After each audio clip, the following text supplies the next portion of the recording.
There are plenty of things that can ruin a movie: a bad script, poor direction, awful acting, distracting special effects, and as this list will demonstrate, hopefully anyway, narratively pointless character assassinations. Now, being forced to say goodbye to a great movie character can be a brilliant creative decision, don't get me wrong, and when filmmakers know what they're doing, killing a character off can actually improve a story, but on the other hand, a botched death can nuke its potential entirely. I'm Josh from Whatculture.com, and these are 8 deaths that ruined movies.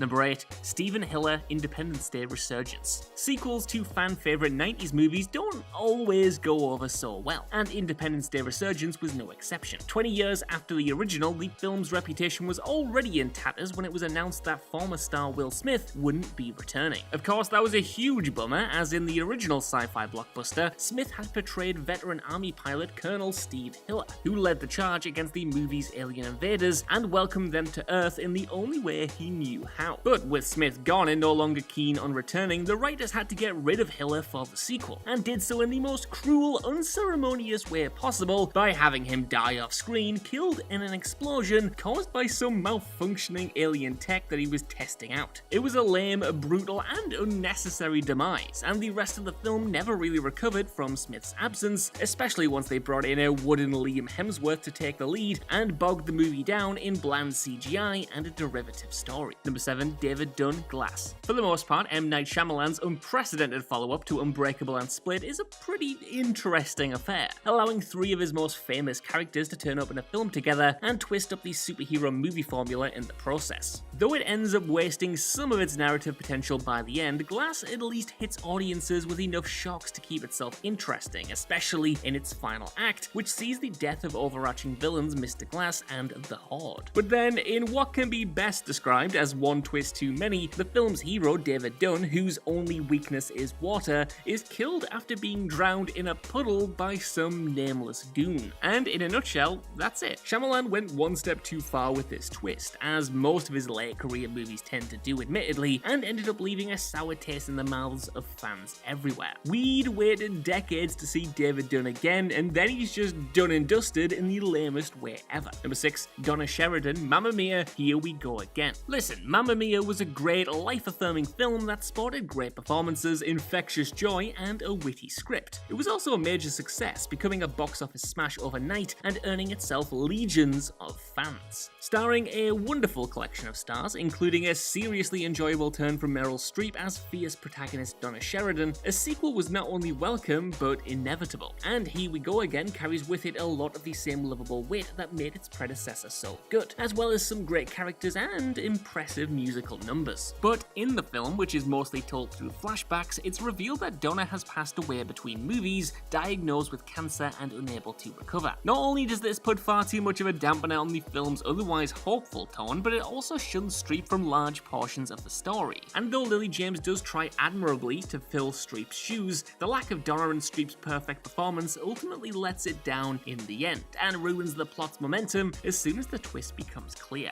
Number 5, Elizabeth Shaw, Alien Covenant. Okay, so bear with me here. As an Alien film, Alien Covenant is pretty good. It's thrilling, dark, gory, and Ridley Scott can keep us engaged in even the most mundane of scenes, even the fingering scenes. As a sequel to Prometheus, though, 2 scenes ruin it entirely, and one includes the death of a fan-favorite character. In an attempt to wipe the slate clean and go back to basics, Ridley Scott uses Covenant to pretty much sweep under the rug a bunch of lingering threads from his last Alien prequel. While this was in response to some criticism, if anything, he completely overcorrected and nuked the whole thing from orbit, taking both the questionable developments and the mysteries fans genuinely wanted to see answered along with him. One of these is the destruction of the engineers. Despite their wonky introduction in Prometheus, there was a lot of anticipation to see their planet, and what android David and survivor Elizabeth Shaw would do when they got there. The answer is essentially just mass genocide though, as David sharpishly kills them all off. Even worse, Shaw is treated no better, as it's revealed that she died between movies and David has been experimenting on her corpse. A genuine highlight of Prometheus, fans were excited to see more of her character and where she'd go next, but sadly, the answer just turned out to be the bin, alongside most of Prometheus's other elements. Number 4,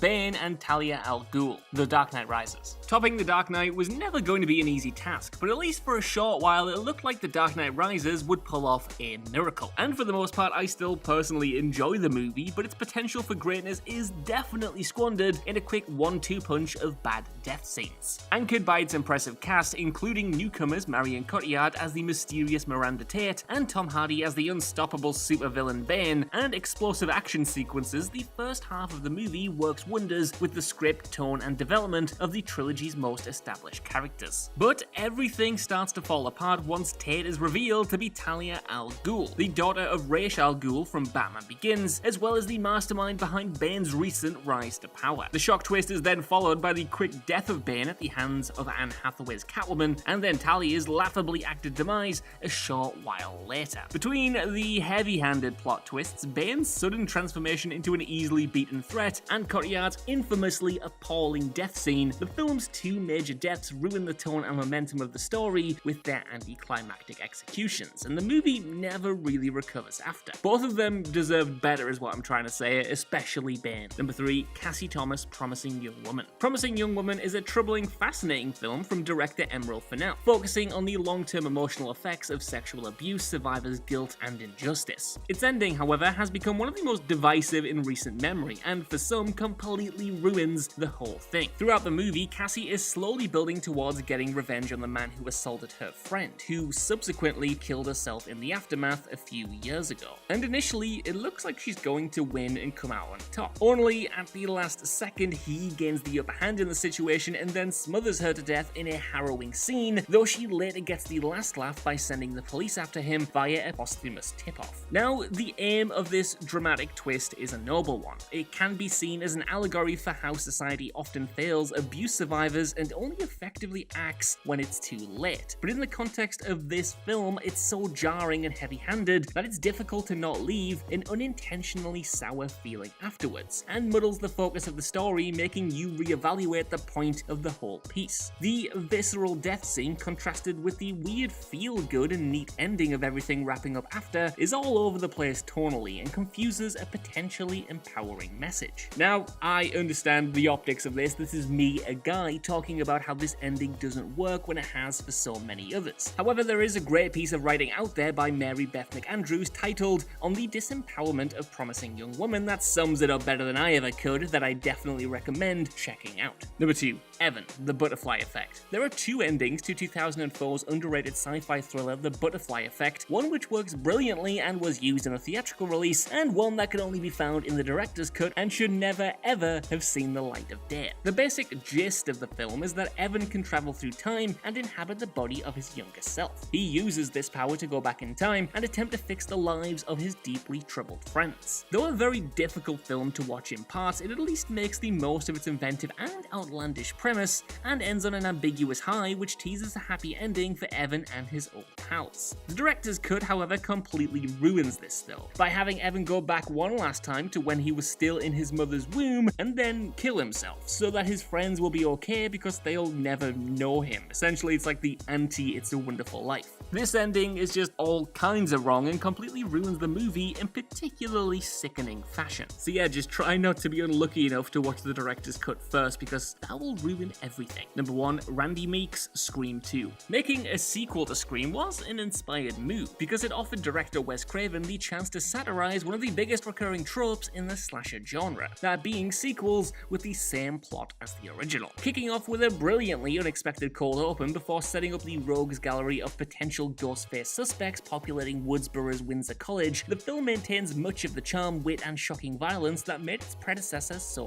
popular, but finally drops the ball in the middle act when series horror geek Randy is swiftly killed whilst mocking the new Ghostface over the phone. Now, Randy was one of 4 major characters going into the sequel who had survived the first movie, thanks in equal measure to his pop culture know-how and his proud lack of sexual experience. He was also the best character in the film by an absolute mile. So, killing Randy was met with severe backlash, and though Scream 2 is far from a total failure, it just felt emptier without him there, and Scream 3's attempts to bring him briefly back were equally uninspired.